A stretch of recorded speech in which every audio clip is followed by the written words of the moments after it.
है। चलिए आगे बढ़ा जाए और नागपुर से प्रवीण जी हमारे साथ जुड़े हैं। Praveen ji, good morning. Good morning ma'am. जी, क्या सवाल है? जी, मेरा सवाल मैम, आईडीएफसी फर्स्ट बैंक लिया है मैंने 62 एट द रेट पे, और 580 शेयर है मेरे पास अभी, और ऑलमोस्ट मेरा 1 से 1.5 साल का है होल्डिंग पीरियड। तो उसमें जानना चाह रहा था कि 1 से 1.5 साल बैंकिंग सेक्टर में कैसा रहेगा अभी। Okay, IDFC first bank 580 shares हैं पोर्टफोलियो में और 62 रुपए की खरीद है। वहां से एक अच्छा गेन ऑलरेडी देखने को मिल गया है। इनफैक्ट डिसेंट रिटर्न्स आईडीएफसी में आते हुए दिखाई दिए हैं।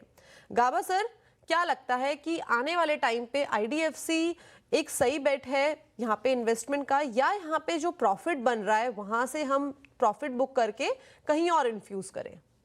नहीं, होल्ड करना चाहिए।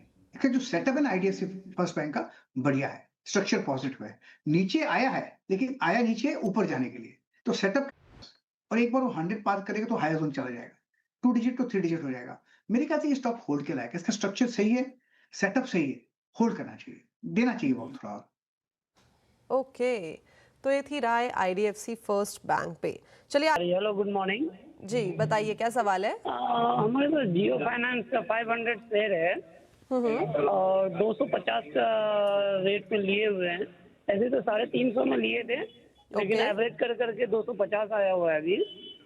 और मेरा जो है कि लॉन्ग रूट है, मतलब 4-5 साल तक, लॉन्ग टर्म 10 साल पर्सपेक्टिव। तक, लॉन्ग टाइम तक रखने का।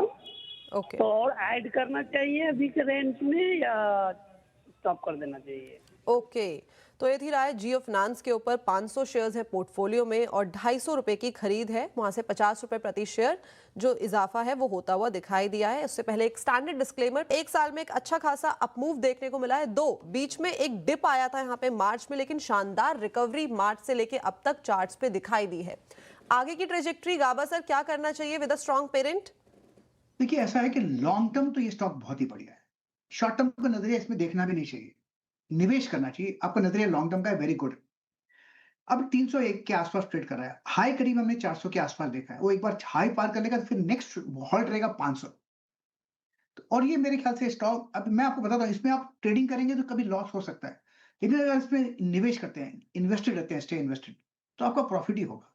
आप चाहे तो ऐड करते रहिए एवरी डिप्स, या फिर एसआईपी कीजिए स्टॉक में। लॉन्ग टर्म के लिए स्टॉक बढ़िया है जियो फाइनेंस। ओके, तो लॉन्ग टर्म में आप एसआईपी का जो मोड है वो भी ऑप्ट कर सकते हैं। तो चलिए